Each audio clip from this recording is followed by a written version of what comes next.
పాక్ వెన్నులో వణుకు పుట్టేలా చర్యలుంటాయని కేంద్ర మంత్రి బండి సంజయ్ అన్నారు. ఎంసీహెచ్ఆర్డీలో నిర్వహించిన రోజ్గర్ మేళాలో ఆయన పాల్గొన్నారు. ఉద్యోగాలకు ఎంపికైన 100 మందికి నియామక పత్రాలు అందజేసి మాట్లాడారు. తుపాకీ పట్టినోడు ఆ తుపాకీకే బలవుతాడని చెప్పారు.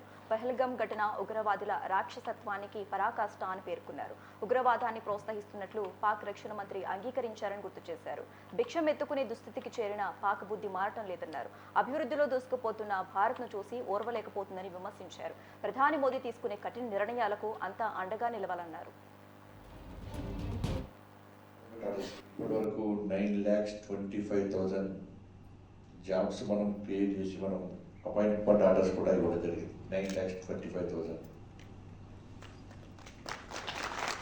ఈరోజు 51,000 అపాయింట్మెంట్ ఆర్డర్స్ దేశవ్యాప్తంగా ఇస్తున్నాం.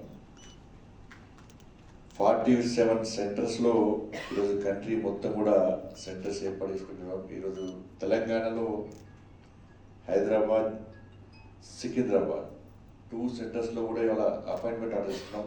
మన సెంటర్లో ఈ సెంటర్లో నా చేతుల మీదుగా 700 మెంబర్స్కు అపాయింట్మెంట్ ఆర్డర్స్ ఇవ్వడం నిజంగా చాలా గర్వంగా ఉంది, చాలా సంతోషంగా ఉంది.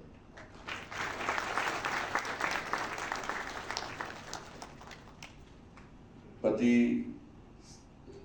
సంవత్సరం కూడా ప్రతిసారి కూడా ఏ డిపార్ట్మెంట్లో ఖాళీలు ఉన్నాయి, వాటిని ఏ విధంగా భర్తీ చేయాలని చెప్పి ఒక నిష్పక్షపాతంగా నిజాయితీతోని నిబద్ధతతోని ముందుకు సాగుతున్న ప్రభుత్వం నరేంద్ర మోడీ గారి ప్రభుత్వం.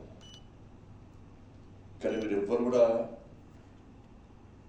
పైరవి చేయలేదు, ఎవరు కూడా ఎవరికి డబ్బులు ఇవ్వలేదు, ఎవరు కూడా ఎవరిని కలవలే కూడా.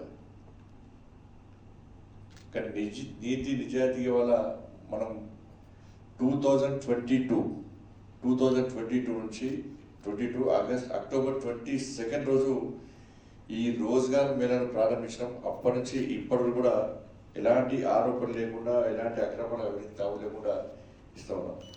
లక్షల మంది పోటీ పడ్డారు ఈసారి కూడా. ఈ లక్షల మందిలో అన్ని పోటీలను తట్టుకొని ఇవాళ మీరు 700 మంది ఈ సెంటర్లో సెలెక్ట్ అవ్వడం నిజంగా మీ అందరూ కూడా హర్షం. ఇప్పటి వరకు 9,25,000 జాబ్స్